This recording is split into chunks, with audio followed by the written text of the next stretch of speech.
over the lap is spine erect with a beautiful smile. We'll be chanting the vibrant tone 3 times. Take a normal breath in, breathe out. Take a deep breath in and let go.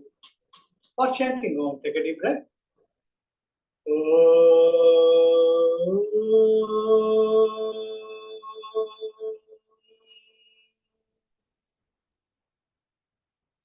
Another deeper breath.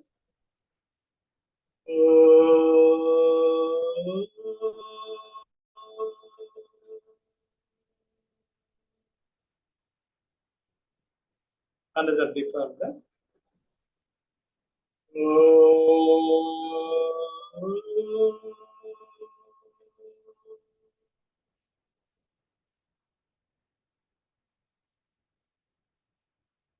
Slowly and gradually open your eyes. எல்லாருக்கும் வணக்கம்.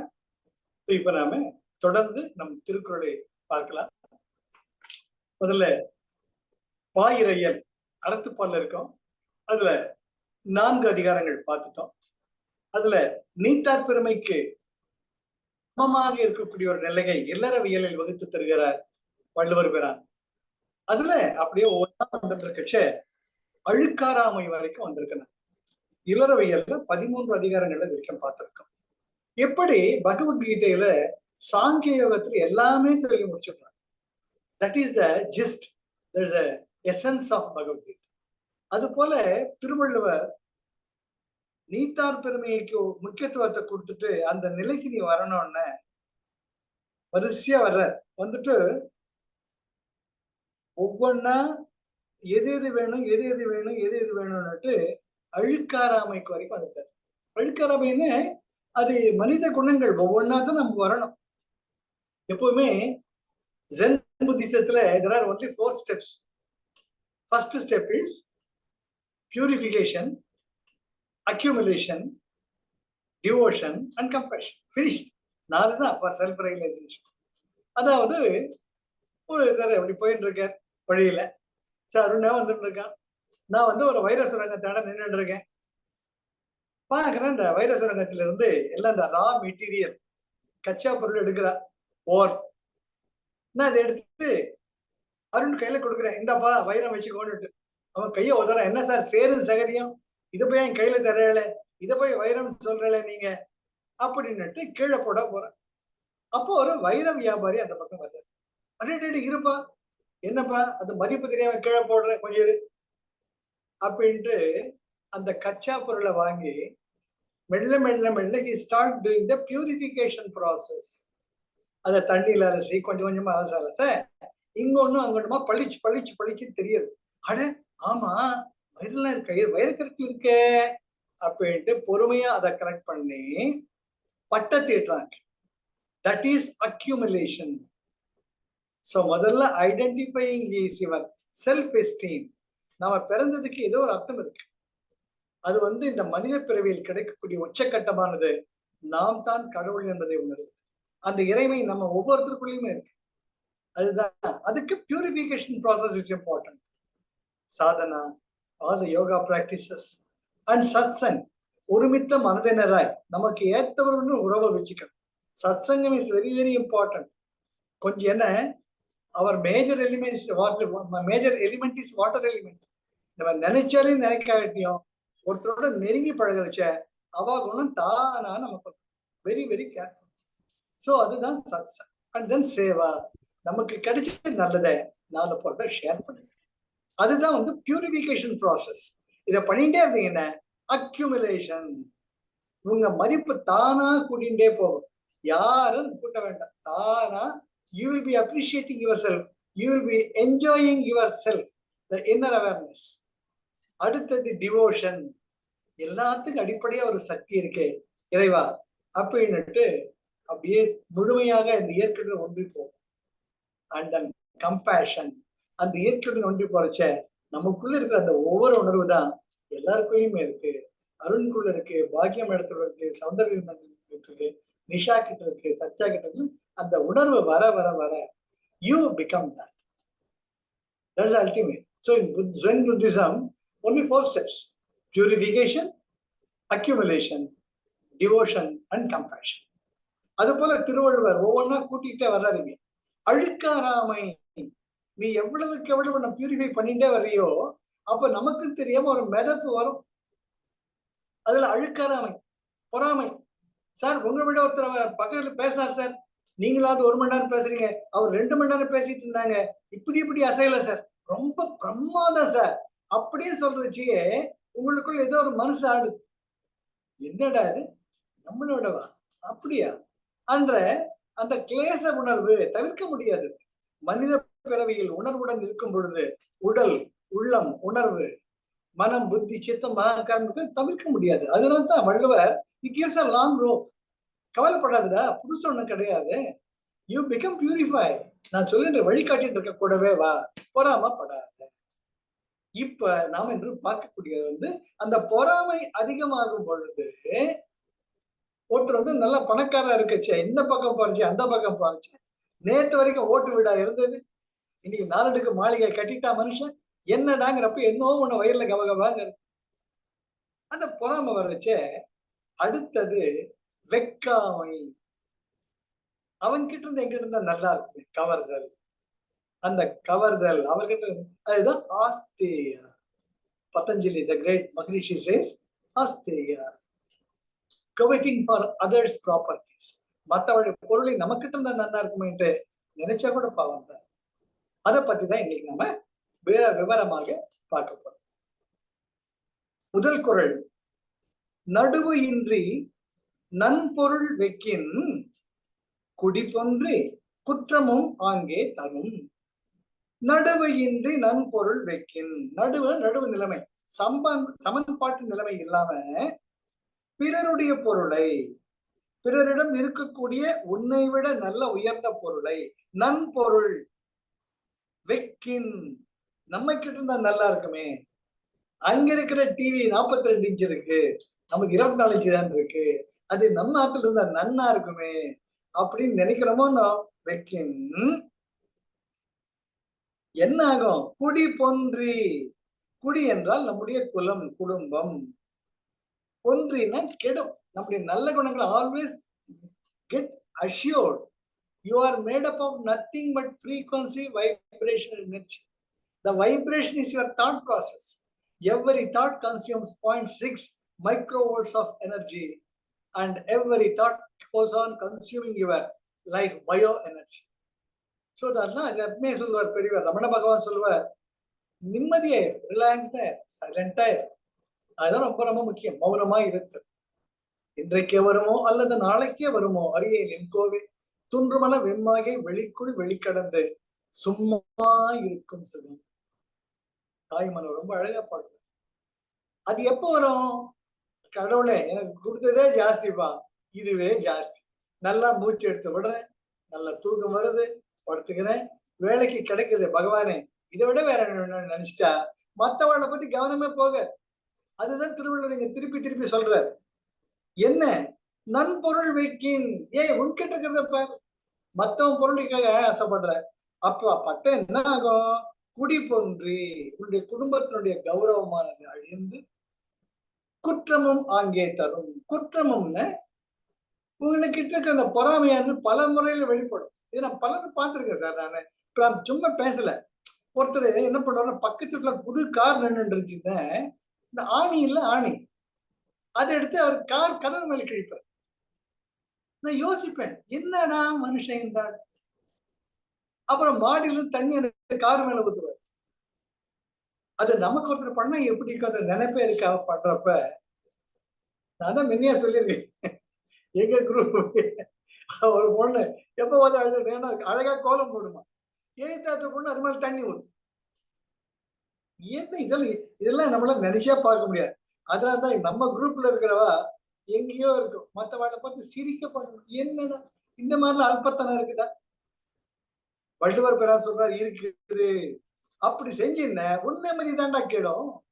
தன்னெஞ்செறிவது பொய்யற்க பொய்த்த பின் தன்னெஞ்சே தன்னை சுடும். ஏதோ ஒண்ணு குறுகுறுணும் தேவையா நமக்கு. அவன் car வச்சிருக்கான், அவன் பெட்ரோல் போடுறான், அவன் போறான்.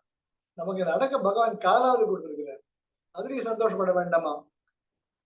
அதனால்தான் நடுவு இன்றி நன்பொருள் வைக்கின், நடுநிலைமை சமன்பாட்டு நிலைமை தவறி பிறரிடம் இருக்கக்கூடிய பொருளை நமதாக்கிக் கொள்ள விரும்பினால் என்னாகும்? குடி பொன்றி, உன் குடும்பத்தில் நிம்மதி இருக்காது. பொன்றின கெடும், கெடும். குற்றமும் அங்கே தரும். குற்றம்னா பலவிதமான துன்பங்கள், தீயவைகள் ஏற்படும். இதுக்கு மிக மிக மிக அற்புதமான உதாரணம் கௌரவர்களும் பாண்டவர்களும் தான். என்ன வேணா ரெஃபரன்ஸ் போயிட்டீங்கன்னா மகாபாரத போயிடும். அவங்க பாவம் அந்நியாவாசம் முடிச்சுட்டு வர்றாங்க.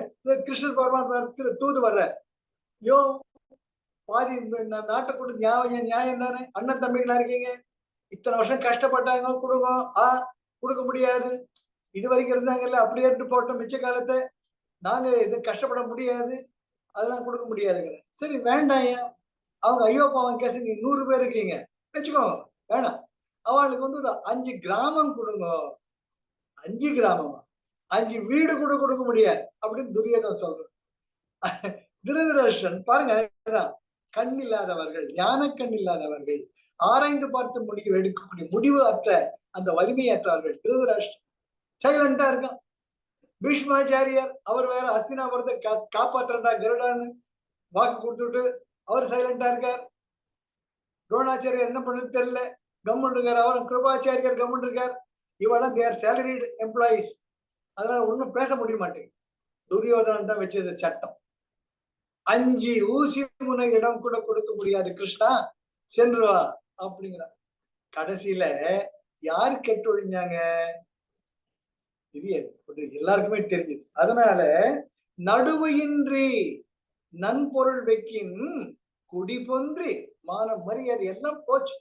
கடைசியில் செத்தா போறண்டா, எனக்கு சாவு வரணும்ட்டு அவனை துரியோதனன் கேட்கிறான். அவன் கடற்கரையில தன்னுடைய தொடை பிளந்து உயிருக்கு மன்றாடி கொண்டிருக்கான். உயிர் போக மாட்டேங்குது. அந்த தொடையில தான் திரௌபதி உட்கார சொன்ன. நியாயமாடா மடையா? he feels for that. அதனால்தான் அந்த அந்த ரிப்பன்டன்ஸ் அது வர்றப்ப கிருஷ்ணான்னு கையெடுத்து கும்பிடுறச்சு, அப்பதான் அவனுடைய உயிர் பிரியும்.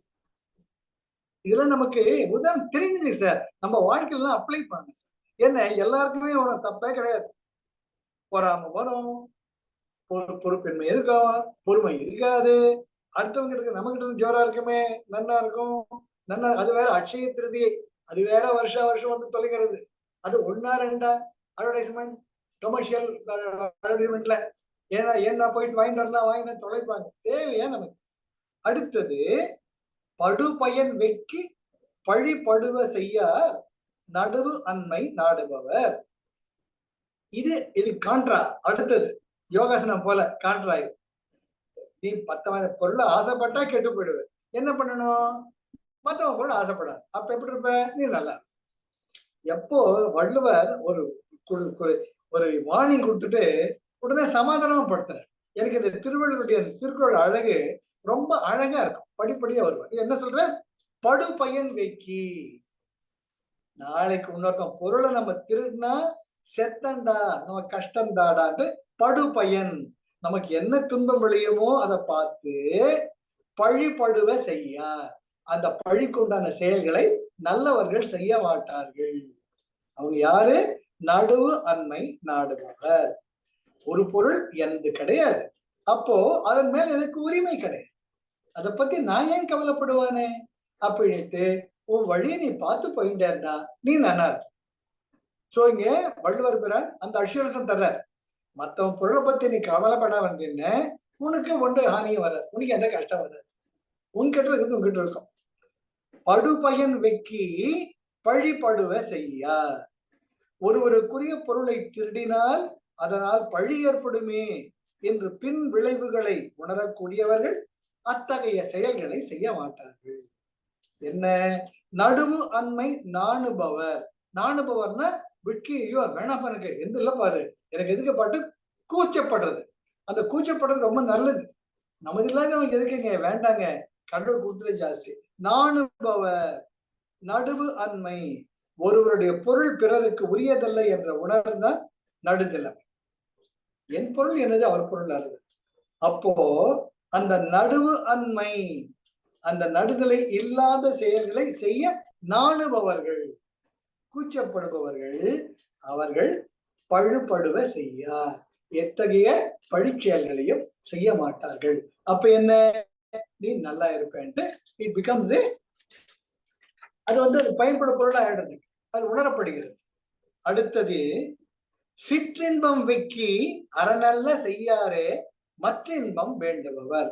சிற்றின்பம் வெக்கி, சிற்றின்பம் வெக்கி என்ன, இப்ப வருது, இன்னைக்கு ஒரு கார் வாங்குறோம், அடுத்த நாள் அதை விட்டு நல்ல மாடல் வந்துச்சுன்னா ஐயோ அந்த கார் வாங்கியிருக்கலாமே அப்படின்னு தோன்றது. அதுதான் மனிதனுடைய இயல்பு. அப்படி நிலையற்ற சிற்றின்பத்தினால் சிற்றின்பம் வெக்கி அரண் அல்ல செய்யா.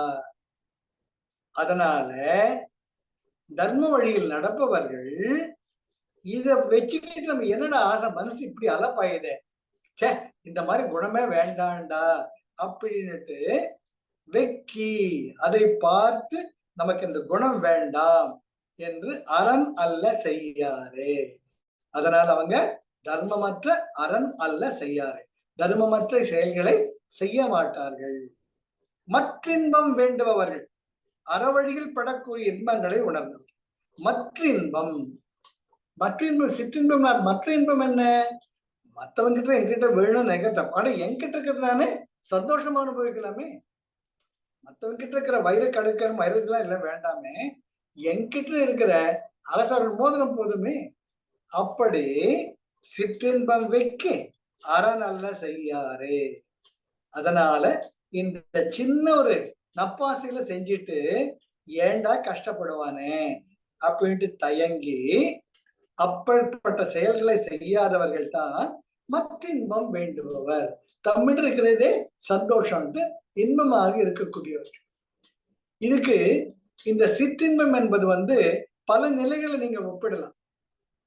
எனக்கு இது எப்படி தோணுச்சுன்னா, முக்கியமா வாலி சுக்ரீவன் ரெண்டு பேருமே கிஷ்கந்தா அதுல வந்து ராஜ்யத்தை ஆண்டு இருக்காங்க, அண்ணன் தம்பி. ரொம்பவுமே ஒருத்தருக்கு ஜெயம் ஜெயம்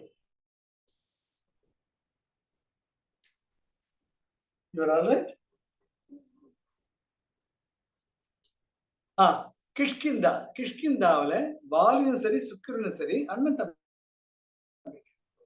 அப்போ சுக்ரீவனுடைய மனைவி வந்து ரூமா, வாலியினுடைய மனைவி தாரா. ரெண்டு பேருமே மொத்தமே அந்த கிஷ்கிந்தாவை ஆண்டு வர்றச்ச திடீர்னு ஒரு ராட்சச மாயாவி அப்படின்னு வந்து சேலஞ்சஸ், உங்களை என்ன பண்றேன் பாருங்க, இந்த கிஷ்கிந்தா விட்டு ஓடிடுங்க அப்படின்ட்டு சேலஞ்ச் பண்றான். வாலி வந்து இந்திரனுடைய மகன், பயங்கரமான வலிமை உடையவர். அவருடைய மிகப்பெரிய ஒரு வரம் என்னன்னா, யாரோட சண்டை போடுறானோ அவருடைய பலம் பாதி பலம் இவருக்கு வந்துடும். அது போலவே சுக்ரீவனும் வலிமை உடையவன். சுக்ரீவன் சூரிய பகவானின் பிள்ளை, அதனால நல்ல நேர்மையா பார்த்துட்டு இருக்கேன். இந்த மாயாவை சேலஞ்ச் பண்ண உடனே வாலிக்கு தாங்கல, வாடவன ஒரு கை பார்த்த உடனே சண்டை போட போறாங்க. ஒரு குகையில போய் டம்மு டம்மு சண்டை போடுறாங்க. கொஞ்ச நாள் கழிச்சு என்ன, கொஞ்சம் அப்போ வாலி சொல்றான், டேய் தம்பி நீ வெளியேறது பாத்துக்கோ, இவனை தீர்த்து கட்டிட்டு வர்றேன் அப்படின்ட்டு பண்றச்சு என்ன ஆகுது, உள்ள இருந்து ரத்தம் வழிஞ்சு வருது. சுக்ரீவன் நினைச்சு ஐயோ அண்ணாக்குதான் ஏதோ ஆகி போச்சு, அண்ணா செத்துட்டா, இந்த படுபாவி ராட்சசன் வெளியே வந்தானா என்னால தாங்க முடியாதுடா தேவடா அப்படின்ட்டு பெரிய கல்லை வச்சு அடைச்சு விடுறான் அந்த குகையை. அடைச்சிட்டு தன் நாட்டுக்கு திரும்பி வர்றான். பல காலங்கள் கழியுது, ஒரு வருஷத்துக்கு மேல போறச்ச அந்த நியமத்தின்படி தாரா என்ற அந்த அண்ணனுடைய மனைவியும் வந்து இவருடைய இந்த மகாராணியாராங்க. தாராவுடைய பையன் தான் வந்து அவங்களுக்கு அங்கதன். அவனுக்கு தான் அண்ணா பையனுக்கு மரியாதை கொடுத்து அவனை தான் நம்ம இளவரசனை டிக்ளேர் பண்ணோன்ட்டு சுக்ரீவன் நல்ல எண்ணத்துல இருக்கான். அப்போ வாலி வர்றான், அட படுபாவி, என்னுடைய எண்ணம் மட்டும் நாட்டை விட்டு தர கல்ல மூடிட்டு என்ன வந்து அங்கேயே நீ வந்து என்னமோ பண்ண, என்னை கெடுத்துட்டடா, நீ கல்ல வச்சாடா மூடுவ நீ குகையே. அது மட்டும் இல்லாம என் பொண்டாட்டியை அபகரிச்சுக்கிட்டு நாட்டை அபகரிச்சுக்கிட்டு ஒன்னு என்ன பண்றான் பாருன்னு டம்மு டம்முன்னு அடிச்சு சுக்கிரன் நாட்டை விட்டு துரத்தி விடும். அப்போ கடைசியில ராமபிரான் அந்த 7 பனை மரங்களை துளைச்சிக்கிட்டு அம்பு போட்டு வாலியை கொல்றச்ச அவர் சொல்ற, நீ வந்து சுக்ரீவனுடைய மனைவியை அபகரித்தது நியாயமா? அப்ப என்ன பண்றான் சுக்ரீவ வலிமை ரூமாவை வன்மையுடன் அவருடைய விருப்பம் இல்லாமல் வாலி அபகரிச்சுட்டு வருவான். அதுதான் சிற்றின்பத்தை வேண்டுபவர்கள். அவனுக்கு என்னாச்சு கடைசியில? வாலி எவ்வளவோ வலிமையுடையவனாக இருந்து எவ்வளவோ வலிமையுடையவனாக மட்டும் இல்லாம அவன் ஒரு முறை கடற்கரையில சுவாமிக்கு சூரிய நமஸ்காரம் பண்ணிட்டு இருக்கான். அப்போ அவன் பையன் அங்கதன சின்ன குழந்தை அவன்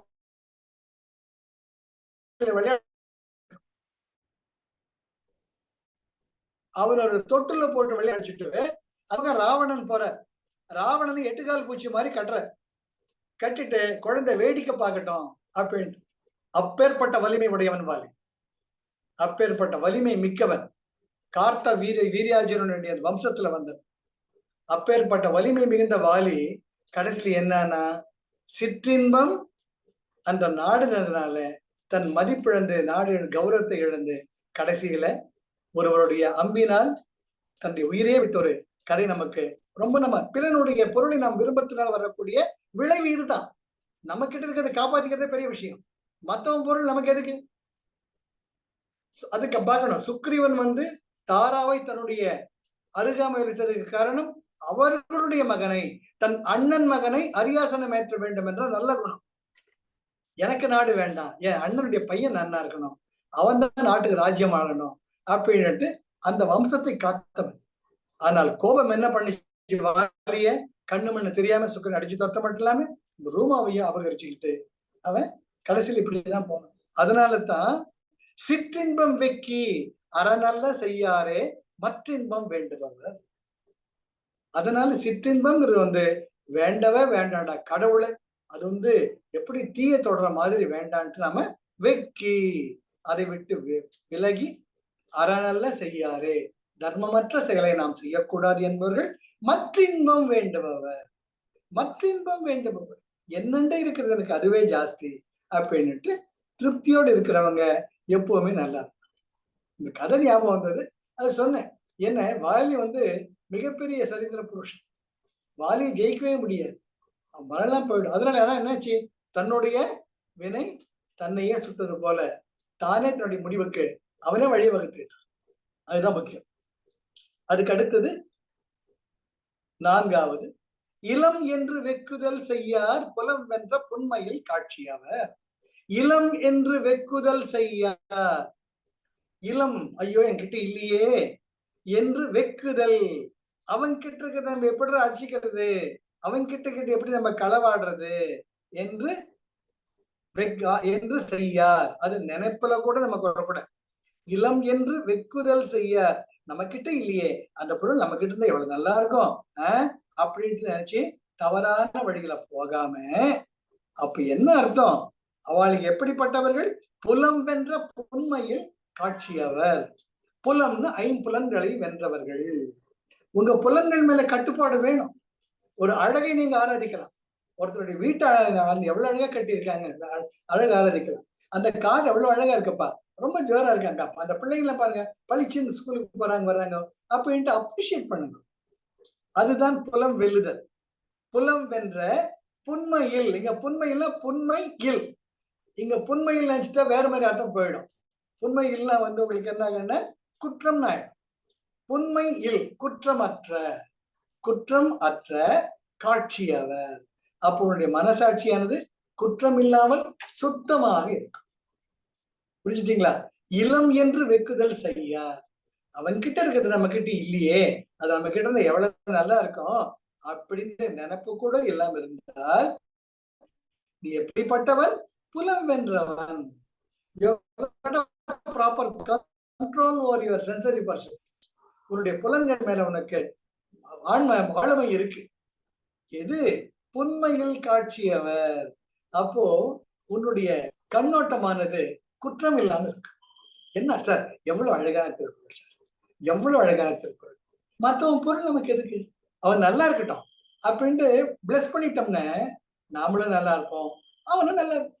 நமக்கு கிடைக்கிறது இல்லாம போயிடுறது ஏன்? ரொம்ப அழகா வள்ளுவர் சொல்றார். அடுத்தது, அக்கி அகன்ற அறிவு என்னாம் யார் மட்டும் வெக்கி வெறிய செய்யும். அக்கி அகன்ற அறிவு என்னாம். அக்கி என்ன? திட்பமாய் நுண்மையதாய் நுண்மான் நுழைபுலம் அகன்ற அறிவு. அப்பேற்பட்ட அறிஞர்கள் எப்பேற்பட்ட அறிஞர்கள்? அக்கி அகன்ற அறிவு, அப்படியே நுண்மான் நுழைப்புலம் மிக்க ஆராய்ச்சி அறிவு பெற்று அகன்ற அறிவு. அப்பேற்பட்ட அறிஞர்கள் எல்லாம் வெக்கி யார் மாட்டும் வெறிய செய்யும். அப்பேற்பட்டவங்க கூட பிறர் பொருளை நம்ம கிட்ட இருந்தா நல்லா இருக்கும்ட்டு அந்த எண்ணம் வர ஆரம்பிச்சுட்டா அவங்க எவ்வளவு அறிவு இருந்து என்ன பிரயோஜனம்? இங்கே வள்ளுவர் பிரான் மற்றவனுக்காக வருந்துறார். ஏன் இவ்வளவு பெரிய ஆளா இருக்க, இவ்வளவு பெரிய அறிஞனா இருக்க, இவ்வளவு பெரிய நுண்ணறிவு மிக்கவனா இருக்க, உனக்கு எதுக்குயா? உனக்கு இருக்கிற கௌரவம், மரியாதை, உயர்வு இது போதாத உனக்கு? மத்தவன் பொருள் உனக்கு எதுக்கு? அதனால என்ன நீ கண்டுட்ட அப்படின்ட்டு வள்ளுவர் புலம்புற. இந்த திருக்குறளை வள்ளுவர் மத்தவனுக்காக புலம்புறது என்ன தெரியுது? ஏண்டா இப்படி கெட்டு வைக்க போற, நல்ல வழிக்கு வாயேண்டா அப்படி ஒரு அம்மா கெஞ்சுற மாதிரி அக்கி அகன்ற அறிவு என்ன? எவ்வளவு அக்கின்னு நுண்மையான அறிவு, அகன்ற அறிவு. என்ன பிரயோஜனம்? வெக்கி மற்றவர்கள் பொருளை கவர்வதற்கு எண்ணி வெறிய செய்யின். வெறியன அதற்காக சார் ஒரு முறை நீங்க பொறாமப்பட்டு மத்தவனுடைய பொருளை அடைய விரும்பிட்டீங்கன்னா உங்க மூளை எப்படியா வேலை. அப்படியா சொல்றேன் பாருங்க. அது நான் பிராக்டிக்கலா பார்த்திருக்கேன் லைஃப்ல. அத பேங்க் மேனேஜர் நான் பார்த்திருக்கேன். மத்தவன் நல்லா இருக்கணும்னு நினைக்க மாட்டாங்க. அது ஏன் சார் அவனுக்கு மட்டும் அப்படின்ட்டு கொட்டேஷன் பண்றச்ச இவனுக்கு நஷ்டம் வரும். எனக்கு நஷ்டம் வந்தாலும் பரவாயில்ல சார், அவன் வாழக்கூடாது சார். இதெல்லாம் இந்த காதலை கேட்டிருக்கேன். அவனுக்கு நஷ்டம் வரும், ஒரு டெண்டர் கோட் பண்ணியோ ஏதோ பண்ணியோ. ஆனா எனக்கு நஷ்டம் வந்தாலும் பரவாயில்ல, அவனுக்கு லாபம் வரக்கூடாது, அவன் சாவணும். இந்த மாதிரி நினைச்சு வாழக்கூடிய ஜென்மங்களை நான் பார்த்துருக்கேன். நான் சொல்லுவேன், ஏன் நீ நல்லா அவன் எப்படி தான் உனக்கு என்ன? அது எப்படி சார்? நேற்று வரைக்கும் 2 வீலர்ல போயிட்டு இருந்தான், இன்னைக்கு பெரிய கார் வச்சுட்டு ஷோ காட்டின்னு இருக்கான் சார், அவன் விட்டுட்டு வேணா நான் அப்படின்னு பேச்சுல. அதுதான் நீங்க அக்கி அகன்ற அறிவு என்ன? உன்கிட்ட இருக்கிற திறமைய உன்னுடைய உயர்வுக்கு பயன்படுத்த வெக்கி வெறிய செய்யன். மத்தவனுக்கு எடுத்துட்டு என்னடா காண போற அப்படின்ற வள்ளுவர் புலம்புறது ரொம்ப ரொம்ப ரொம்ப அழகா. அடுத்தது 6வது குறள். அருள் வெக்கி ஆற்றின் கண் நின்றான் பொருள் வெக்கி பொல்லா சூழ கெடும். அருள் வெக்கி ஆற்றின் கண் நின்றான். அருள் என்றால் நன்மை, கருணை. இறைவனுடைய கருணையை வேண்டி அறவழியில் வாழ்கின்ற ஒருவன். அருள் வெக்கி ஆற்றின் கண் நின்றான், நல்ல வழியில் தர்ம வழியில் வாழ்பவன். அவன் என்ன பண்ணுவானா? பொருள் வெக்கி பொல்லாத சுழக்கிடும். கொஞ்சம் அவன் பொருள் என்கிட்ட நல்லா நினைச்சு என்ன, நீ செஞ்ச தவம், நீ செஞ்ச பக்தி, நீ வந்த அறவழி எல்லாம் ஒரு நொடியில காணாம. இது எப்படின்னு, ஒரு வெள்ளை துணியில ஒரு சின்ன கரும்பு புள்ளி வைக்கிற மாதிரி. அவ்வளவு பெரிய வெள்ளை துணி அவன் கண்ணுல தெரியாது, அந்த கருப்பு புள்ளி தான் பளிச்சுன்னு தெரியும். ரொம்ப முக்கியம் இது. ஏன்னா தவக்கங்கள், அதுவும் தவ வாழ்க்கையில மேல போக போக ரொம்ப ரொம்ப ஜாக்கிரதையா இருக்கும். அருள் வெக்கி ஆற்றின் கண் நின்றான். அருள் வெக்கின்னு அருளை விரும்பி, இங்க வெக்கிங்கிறது விரும்பி ஆற்றின் கண் நின்றான், தர்ம வழியில் வாழ்கின்ற ஒருவன்.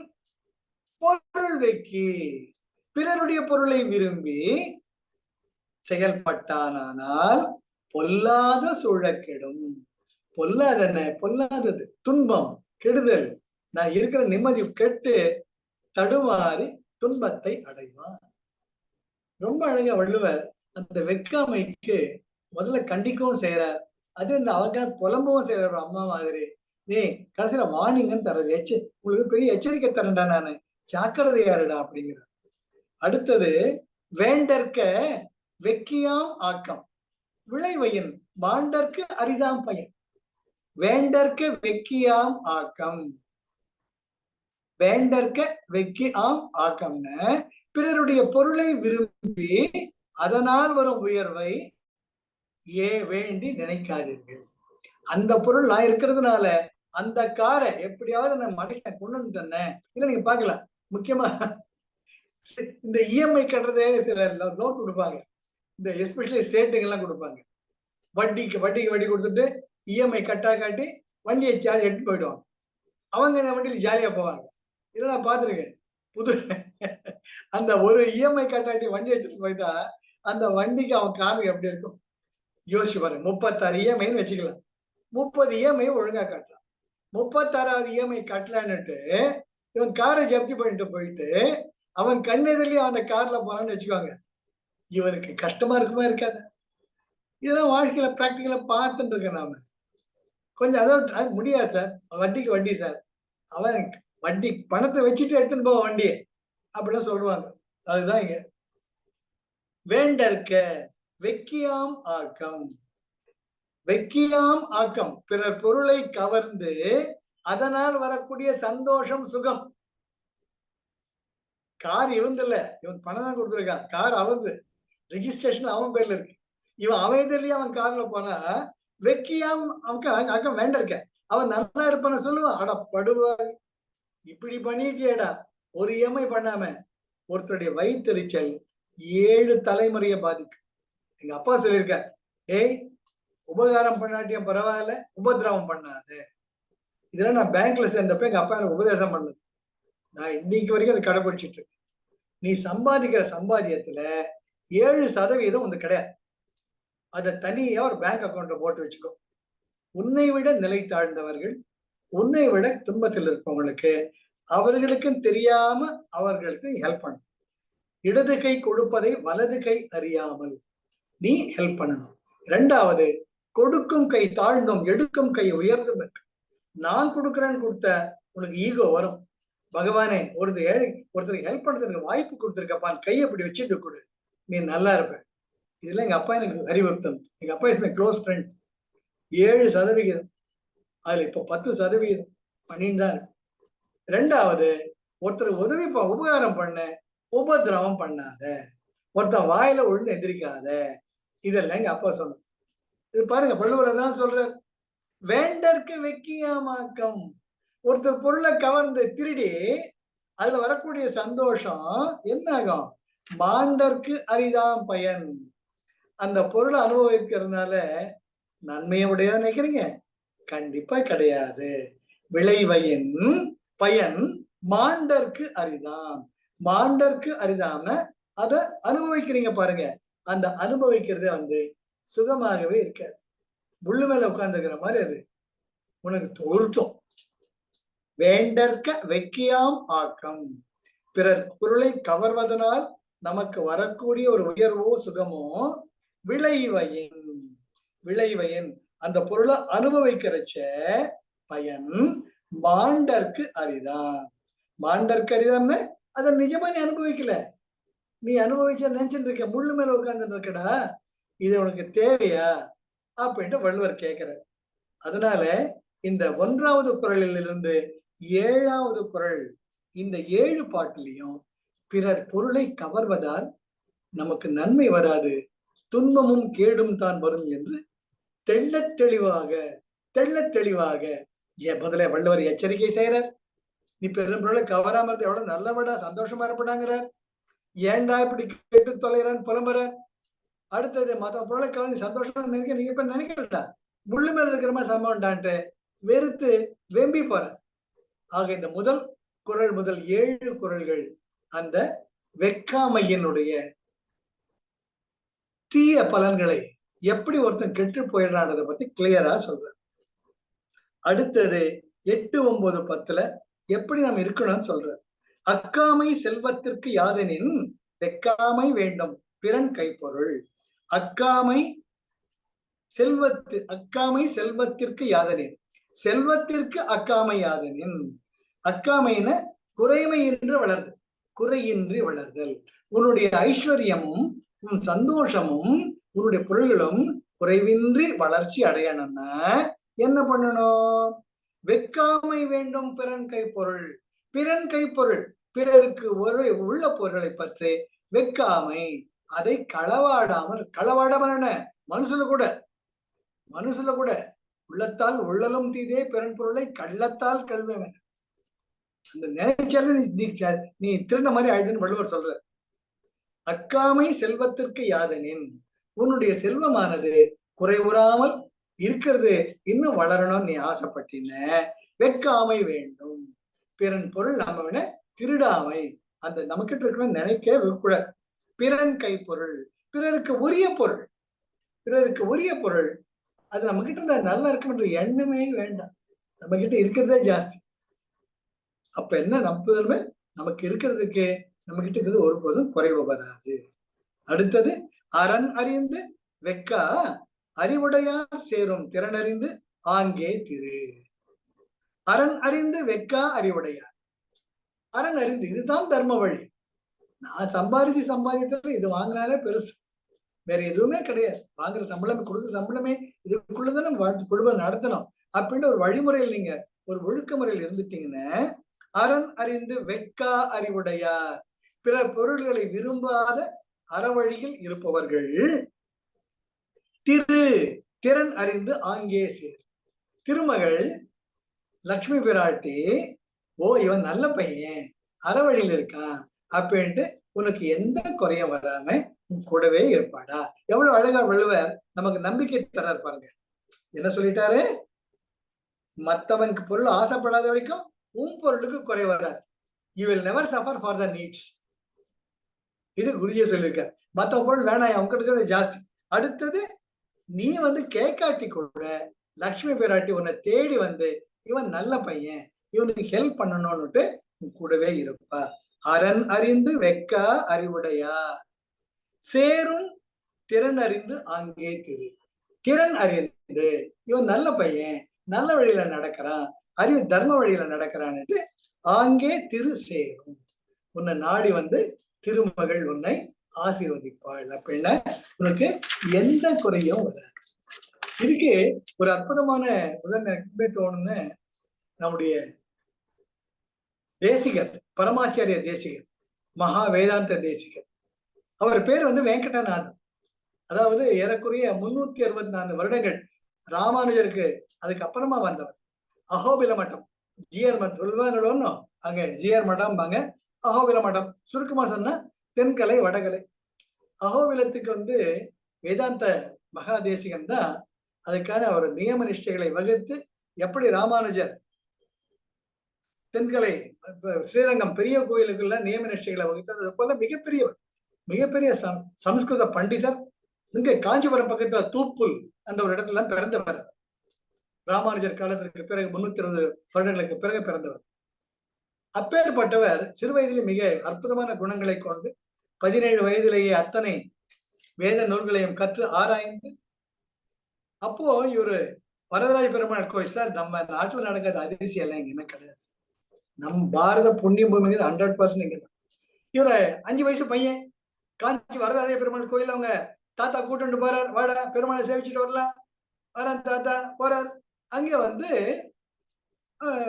அங்க ஆண்டாள் அம்மான்னு ஒரு அம்மா உபன்யாசம் பண்ணிட்டு இருக்காங்க பிற கோயில்ல. இவன் போய் சேவிச்சுக்கிறான். இவன் திவ்யமா அப்படியே தேஜமயமா இருக்கான். அந்த பாட்டியை பார்த்த உடனே வாட்டா கண்ணுங்கிறாங்க.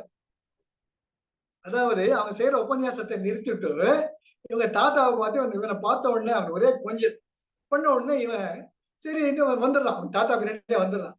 அந்த அம்மா எங்க விட்டான்னு மறந்துடுறாங்க. இந்த என்ன உபன்யாசம் பண்றாங்களோ அது எந்த இடத்துல நிறுத்தணும், எப்படி தொடர்றதுன்னு மறந்து போச்சு. சில டைம்ல எனக்கு தடுமாறுதோ இல்லை, எங்க விட்டுண்டான்னு. அது போல உடனே இவர் திரும்பி போயிட்டு இங்க விட்டீங்க, இங்கிருந்து ஆரம்பிங்கன்னு சொல்லிட்டு வருவார். அப்பேற்பட்ட நுண்மான் உழைப்பலம் மிக்கவர். அவர் காலகாலத்துல கிரகஸ்தராகி உஞ்ச விருத்தி தான். அவர் 4 இடங்களுக்கு போய் மாணாக்கர்களுக்கு தான் ஞானத்தை கல்வியை சொல்லிக் கொடுத்து, அதனால் அவர்கள் தரும் பொருள்களை வைத்துக் கொண்டு உஞ்ச விருத்தி பண்றார். அப்போ ஒரு ஜமீன்தார் பாக்குறார், ஐயோ இப்பேற்பட்ட மகா ஞானி ஒருவேளை சாப்பாட்டுக்காக இப்படி எல்லாம் அலையிறாரு அப்படின்னுட்டு தங்கிட்ட இருக்கிற ரத்தனங்களை எல்லாம் அவருக்கும் தெரியாம அந்த உஞ்ச விருத்தி பையில போட்டுருவார். அப்போ அதெல்லாம் பார்த்து அவருக்கு வரும்போது தெரியாது. வந்த உடனே அந்த பைய மனைவி என்கிட்ட கொடுத்துட்டு வேலையை பார்ப்பார். அந்த அம்மா சொல்றாங்க, அந்த அம்மா என்ன பண்றாங்க, ஒரு பெரிய அந்த முறம் சொல்லுவாங்களே அதுல எல்லாம் கூட்டி வகையா பிரிப்பாங்க, பருப்பு காய்கறி பிரிக்கும். அப்போ என்னங்க இது புதுசா இருக்குது, கலரா இருக்குது, அந்த அம்மாவுக்கும் தெரியாது. அப்ப எங்க கொண்டா பார்க்கல, நான் பார்க்கலையே. பார்த்தா பச்சை கல்லா இருக்கு, சேப்பு கல்லா இருக்கு, பளபளன்னு இருக்குது, பளிச்சு பளிச்சுங்குது. ஆனா கடவுளே, இது நமக்கு உரிய பொருள் அல்லவே, இதை தீண்டக்கூட கூடாதுன்ட்டு ஒரு குச்சி எடுத்துட்டு வாங்குற.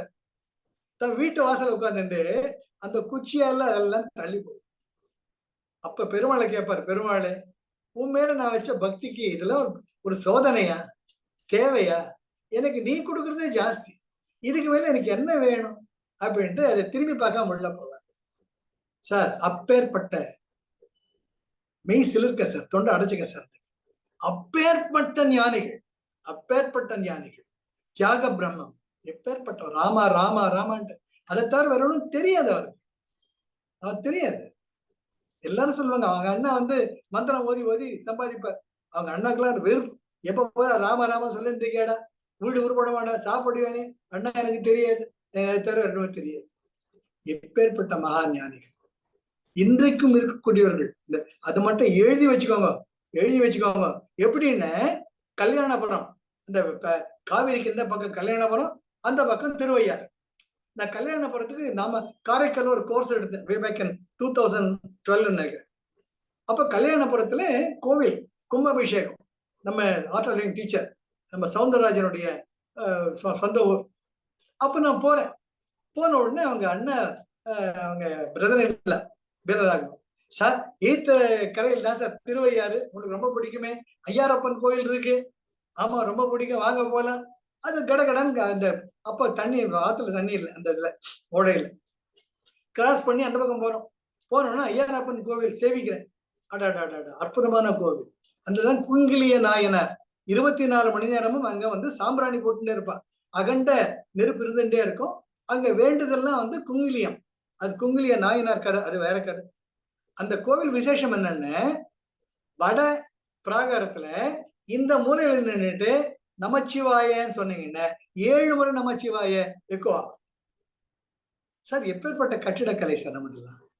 அப்போ அங்க சொன்னாங்க, சார் இங்கதான் சார் தியாக பிரம்மம் கோயில், இங்கதான் சார் இருக்கு, அங்கதான் சார் உங்களுக்கு பஞ்சரத்ன கீர்த்தனை எல்லாம் பண்ணுவா, அவருடைய பிரம்மோற்சவம் நடக்கும் அப்படின்னா. அடடா இவ்வளவு தூரம் அவருடைய பார்க்காம போயிட்டா இப்படி, வாங்க போறான்னு கிடுக்கிடுன்னு போறோம். போனா மூடிட்டு இருந்தாங்க. இது சாயங்காலம் 7:30 மணி மேல எடுத்து மூடிட்டான். சரி அட்லீஸ்ட் இங்கிருந்து அந்த மண்ணை வரிக்கிற பாக்கியமாவது எடுத்துக்கிட்டு நான் தான் தயங்கவே மாட்டேன். அந்த கீழே இருக்கிற மண்ணை எடுத்து நெத்தியில வச்சுட்டேன். சார் நம்புங்க, ஒருத்தர் சைக்கிள்ல வர்றார், வந்து இறங்கி எங்கிருந்து வர்றாரு, யார் நீங்கிற. நான் சொன்னேன் இந்த மாதிரி சென்னையிலிருந்து வர்றேன், இந்த மாதிரி ஏரப்பன் கோயில் போயிட்டு சுவாமியோட இது தரிசிக்கணும் வந்தேன், நேரம் ஆயிடுத்து போல. இல்ல இல்ல இருங்க சத்தம் இருங்க, என்கிட்டதான் கீ இருக்கு அப்படின்னுட்டு எங்களுக்காக திறந்து, எங்களுக்காக மகாரத்தை எடுக்க மாட்டாங்க, அந்த சீலையெல்லாம் விலக்கி எங்களை தரிசனம் பண்ண வச்சாங்க. சார் நடக்குதா இல்லையா சார், நடக்குதா இல்லையா, இது அந்த அனுபவத்துல பார்த்துட்டு இருக்கு. நீங்க மட்டும் உண்மையாலுமே ஒரு சரணாகதி நிலையில எப்பேற்பட்ட பாகவதாலாம் இருந்திருக்கா. ஆஹா, அதுல கூட இருந்தம்ப அவ சுவாசிச்ச காற்று நம்ம சுவாசிக்கிறோமே, இதான் நினைப்பேன்.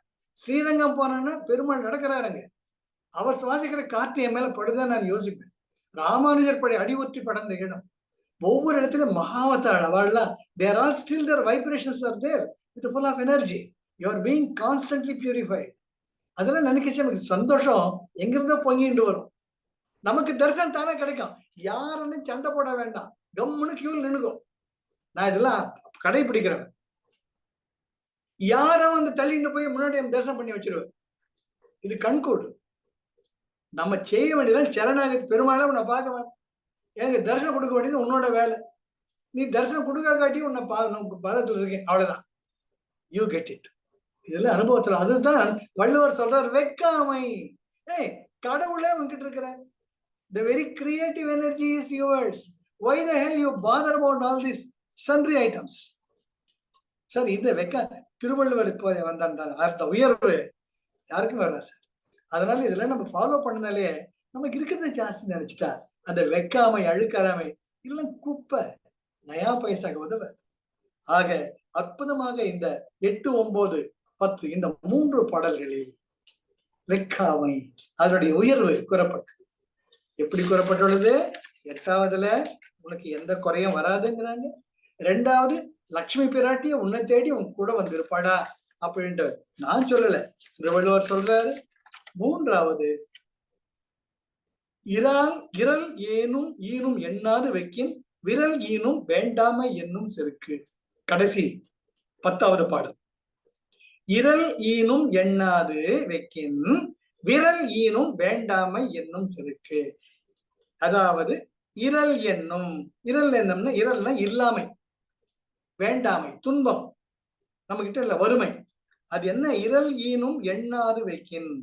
எண்ணாது வைக்கின், பிறர் பொருளை திருடுவதால் நமக்கு துன்பம் வரும் என்பதை பற்றி நினைக்காமல் இருந்தால் இரல் ஈனும், உனக்கு வறுமை வந்து சேரும், உனக்கு துன்பங்கள் வந்து சேரும். அப்போ அதுக்கு ஆப்போசிட் வேண்டாமை, எனக்கு யாரு பொருள் எனக்கு வேண்டாமை என்னும் செருக்கு, செல்ஃப் எஸ்டீம். எனக்கு எதுக்கு அவன் உன்னோட பணம், எனக்கு எதுக்கு அவன் பொருள், நீ நல்லா இரு, தீர்காயிலா இரு, ஆனந்தமா இரு, அபாரமா இரு அப்படின்னு சொன்ன செருக்கு. செருக்குன்னா இங்க செல்வம், உயர்வு. விரல் ஈனும், விரல்னா வெற்றி. என்றைக்குமே உன்னுடக்குள்ள இருக்கக்கூடிய இந்த உணர்வு உனக்கு வெற்றிகரமாக வெற்றி முழக்கமிடும் வள்ளுவர் சொல்றாரு. அழகான திருக்குறள் இல்ல? இரல் ஈனும் இல்லாம போயிடும். எண்ணாது வைக்கின், அதனால பின் விளைவுகளை நினைக்காம பிற பொருள் திருடின உனக்கு வறுமை தான் வரும், துன்பம் தான் வரும். அதே வேண்டாமை என்னும் செருக்கு, அற்புதமான வார்த்தை. செருக்குன்னு கர்வம். எந்த ஜாஸ்தியா ஒரு சட்டை தனியா போட்டு 10 சட்டையா போட்டுக்க முடியும்? எவ்வளவு இது ஒரு காலம் தான் சாப்பிட முடியும், ஒரு படி சாப்பாடு சாப்பிட முடியாது. வேண்டாமை என்னும் செருக்கு. விரல் ஈனும், விரல்னா செல்ஃப் எஸ்டீம், தைரியம், உண்மை, உங்களுக்கு ஒரு தேஜஸ், அது தோணும். இருக்கிறது ஜாஸ்தி, அது இதை விட வேறையா வேணும் அப்படி சொன்னாலே உங்களுக்கு ஒரு ஆனந்தம் பொங்கும். அப்ப இந்த 3 பாடல்கள்ல அந்த வெக்காமையினுடைய உயர்வை வள்ளுவர் பிரான் கூறி இந்த வெக்காமை அந்த அதிகாரத்தை நம்ம முடிக்கிறோம். அத வெக்காமை முடிஞ்சதுக்கு அப்புறமா வேற என்ன வருது? அடுத்தது உங்களுக்கு புறங்கூறாமை. புறங்கூறாமை அது நம்ம ஞாயிற்றுக்கிழமை பார்க்கலாம். பொறுமை காத்து இதுவரை கேட்டதுக்கு அனைவருக்கும் நன்றி. என்னுடைய அனுபவங்கள் எல்லாமே சொல்லிட்டு இருந்தேன். நமக்கு கடவுள் கொடுத்தது ஜாஸ்திங்க. Always count on the blessings, count on the blessings, count on the blessings. நமக்கு எந்த குறையுமே வராது. Life is love, life is joy, life is enthusiasm. சந்தோஷமா இருக்கலாம், ஆனந்தமா இருக்கலாம், ஆரோக்கியமா இருக்கலாம். Thank you Arun, thank you for the opportunity. Thank you sir. அருமையான அதிகாரம்.